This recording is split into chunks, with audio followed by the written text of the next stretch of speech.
good evening. Welcome to History of the Promise Handbook Study presented by He Promise Publications. Today we are going to be doing episode 11. Episode 11. We've been going through this systematically, and literally we've got 11 books of the Bible to do, so we're going to be doing this for a minute. And once we're done with 11 books, we're just going to start on the companion books that are being made, which are the rest of the books of the known Bible. And we're going to do them in the order that we are given to write them. So the next one coming up after all of this will be Obadiah, but we will get to that later. Anyway, let's go ahead and get shooting through this. We are doing, again, Genesis chapter 7 today, which is episode 11. And Genesis chapter 7 is about only a few choose to be saved. Only a few choose to be saved. All right, let's go. Adonai said to Noach, who's Noah, "Come with all your household into the ship, for I have seen your righteousness before me in this generation. You shall take 7 pairs of every clean animal with you, the male and his female. Of the animals that are not clean, take 2, the male and his female. Also of the birds of the sky, 7 and 7, male and female, to keep seed alive on the earth, on the surface of all the earth. In 7 days I will cause it to rain on the earth for 40 days and 40 nights. It's a lot of rain. I will destroy every living thing that I have made from the surface of the ground." Okay, surface of the ground. Noach did everything that Adonai commanded him. Again, you guys, Adonai means the Lord, okay?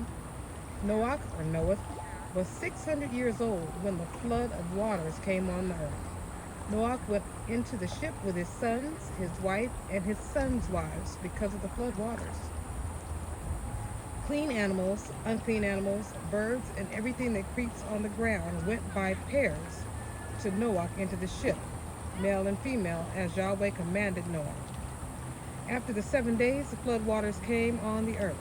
So he had 7 days to get it together and get in that boat, this huge boat. Okay. In the 600th year of Noach's life, in the 2nd month, on the 17th day of the month, on that day all the fountains of the great deep burst open, and the sky's windows opened. It rained on the earth 40 days and 40 nights. In the same day Noach and Shem, Ham, and Japheth, the sons of Noach, and Noach's wife, and the 3 wives of his sons with them, entered into the ship. They and every animal after its kind, all the livestock after their kind, every creeping thing that creeps on the earth after its kind, and every bird after its kind, every bird of every sort. Pairs from all flesh with them, let me do this again. Pairs from all flesh with the breath of life in them went into the ship with Noah. That's not what it reads. Went into the ship to Noah. Okay? Those who went in male and female of all flesh, as Yahweh commanded him. Then the Lord, Adonai, shut him in. We're going to talk about this a little bit later. The flood waters poured for 40 days on the earth. The waters increased and lifted up the ship, and it was lifted up above the earth. The waters rose and increased greatly on the earth, and the ship floated on the surface of the waters. The waters rose very high on the earth. All the high mountains that were under the whole sky were covered. The waters rose 15 cubits higher, and the mountains were covered. All flesh died that moved on the earth, including birds, livestock, animals, every creeping thing that creeps on the earth, and every man. All on the dry land, in whose nostrils was the breath of life, died. Every living thing was destroyed that was on the surface of the ground, including man, livestock, creeping things, and birds of the sky. They were destroyed from the earth. Only Noach was left, and those who were with him in the ship. All right. The waters flooded the earth for 150 days. So you break up our months right now. Oh, that was the last verse. We're talking 5 months that this entire earth was completely flooded with water. With the only living things outside of the sea creatures being in a boat floating for 5 months. It's probably in the questions area. Oh boy, this is gonna go quick. We're already only at 5 minutes. Excuse me, 5 minutes here. Okay, so here's where we get into some research. I want you to pause me if there's something you didn't hear. Rewind it back. I'll try to repeat it twice. But right now, if you need to go get paper, Bible, Google, whatever it is you need to answer these questions, because as with every other lesson so far, I do not answer the questions. I do not answer the questions. This is where you have to be actively faithful if you want the answers to the questions, even though it's not hard to lead you. Most of the answers are going to be in the workbook. You have to go get them. You have to go get them, okay? So, in parentheses, it's written here, if you are able, get a Hebrew calendar. We will use it from time to time throughout the rest of the story and match it with our Gregorian calendar, the calendar that most of us use in the world at this time. It will help set the times correctly, we're talking about the Hebrew calendar, in our minds as we continue to read the story of the promise. Okay? Let's go into this first question. And this takes some time, so I'm kind of hoping that after I give you this first one that you guys will pause me and think about it. Think about it as you're led, okay? Imagine yourself as one of the 8 people shut inside the ark. Think of family and friends not inside the ark who did not make it. And you can imagine when those people were dying as the flood waters were rising outside of the boat. Imagine what it sounded like out there. Imagine anybody knocking trying to get in to an ark that had been closed by the hand of the Lord. And you could hear this. It wasn't quiet. You got a lot of people that were dying and screaming for help, okay? So imagine yourself as one of the many, I did put it. Think of the family and friends not inside the ark. Imagine yourself as one of the many people outside of the boat. I want you to think about this. Really put a little bit of time into this. Think of your pets and family at this time. Just really close your eyes and put yourself in the position of these people. The ones in the boat, the ones outside of the boat, and nobody is certain of what's going to happen. All right. Question: who was saved in the ark? And I want you to go a little bit farther than who, because we sometimes put who as just a person. Think of all the personages in that boat. And we got animals who can't speak for themselves. Think of what was hearing. Imagine this, what was going on, okay? Note that Yahweh makes a difference between clean and unclean animals. It would appear evident that Noach knew of this difference. If he just tells them clean and unclean, he didn't specify at this point which ones were clean and unclean. He told him, just get the clean, the unclean and the clean. Get this many of unclean, get this many of clean. So Noach knew, okay? If the difference between clean and unclean animals was known, what else might they have known about that we have not been told yet? Okay, come on now. What else might they have known? And remember, Adam was walking this earth for 900-something years.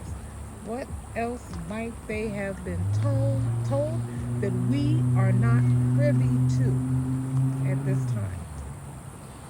I want you to keep that thought in mind for later in the story as we're going through, because it's huge. We think we know everything.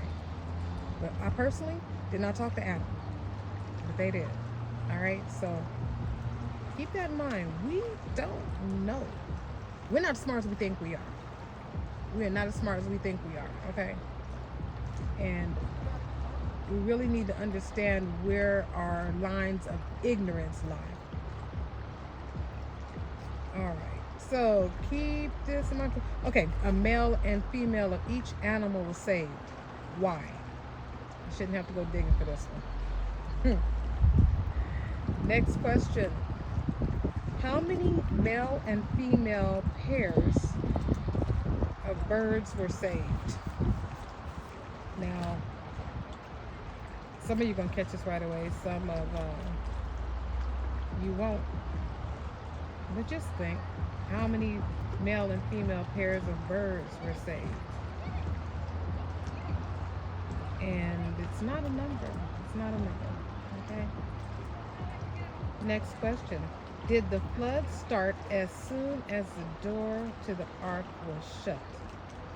Think about this. Did the flood start as soon as the door to the ark was shut? And if you need to go back, trickle back. You know, I'm hoping by this time some of you who are following this have gotten a hold of the ebook. You know, we have a novella. We'll go over this at the end, so you can just follow along, okay? And also think about this. What two miracles? Now, there's a lot of things that the people miss when they're reading through the Bible. They fly through it and say, I've read the Bible. But here we go. What two miracles happened right in front of everyone that should have made the people believe that Noach was telling the truth about a flood? Okay, so for this, you're going to have to go back. If you're just listening to me, you're going to have to do this part on your own. Get your Bible, whatever you're using, and read Genesis chapter 7, verses 8, 9, 15, and 16. Again, read Genesis chapter 7, verses 8, 9, 15, and 16. Okay? And then imagine yourself seeing these things with your own eyes. And this is so hard for me because I just want to tell you. But me telling you will not solidify the learning. If you hear it, that's one thing. But if you research it yourself, it will stick. So I'm not going to tell you. But when you find the things, the miracles, and one of them, I'm going to give you a hint. One of them had to do with nowhere in the Word does it say,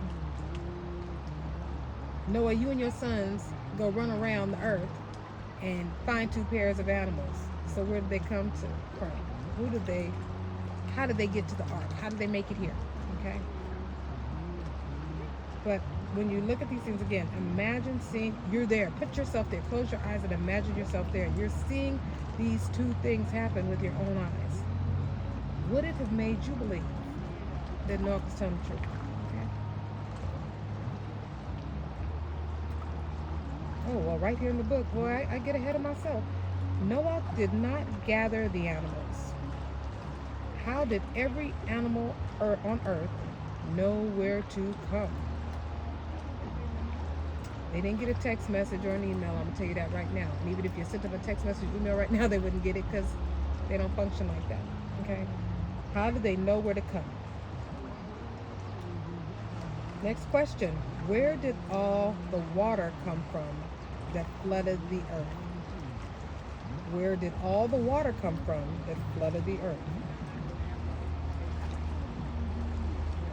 Again, remember we're in Genesis chapter 7. So if you're Googling it, just get on 7 and hold, okay? Next question. How high did the water rise and how long did it stay that high? There's a reason why it's said like that. How long did the water stay that high? And how high did it rise? Last question for Genesis chapter 7, episode 11. Why were the birds taken into the ark and not the fish? Probably when you don't have to look at it. Why were the birds taken into the ark and not the fish? All right. So that is the end of episode 11. Tomorrow we're going to go ahead and jump into episode 12, which is going to talk about the end of the Great Flood. But literally, one of the things I do when I started looking at the Word, and I'm talking about not just the Bible, but every book I've gotten, all the other ones, the ones that were hidden, the ones that were taken away, uh, is when I'm reading, afterwards, I close my eyes and I picture myself there. I have pictured myself at the crucifixion. I have pictured myself watching the Master dragging his cross up that hill. I have pictured standing in front of Goliath with a bow and a rock, a couple stones. I have pictured all this. And when I picture it, I'm able to get a better understanding of what they went through. Now, when I'm reading a fiction book, I'm not trying to picture none of that. I know it's fiction. I know it's fiction. And like I said in the beginning of this series, a lot of people look at the Word in subsequent books, like the Book of Enoch. There are other books that we'll be doing as fiction. So if you aren't able to put yourself in the place of these people, it's because you don't believe it. But if you want to get a solid understanding, it's like, what would you do? You know, I remember they had all those, what would Jesus do this? What would Jesus do that? WWJD all over everything. They made a killing on that. But I want you to think about it. What would you do? What would you do if, think about being one of the wives of the sons of Noah. You're in this boat, and you can't get out of this boat until the Lord lets you out this boat. And you hear people screaming. You might even hear your own mother pounding on the boat, calling you by your name, saying, "Let me in." Think about that. Put yourself in these places. Put yourself in the place of Noah. You got a few people with you and a whole bunch of people pounding on this boat that took hundreds. I can't give you the exact number because I don't have it in front of me, okay? But 100 years or so to build. You have built this boat with the last of your line. The people were still there, Methuselah and whatnot. They were there because they lived a lot of years. How would you feel? How would you feel? Where would your faith be? Where would your faith be when you're in a boat you can't get out of and people are screaming on the outside? And one thing I'm going to throw out to you guys is rain was new.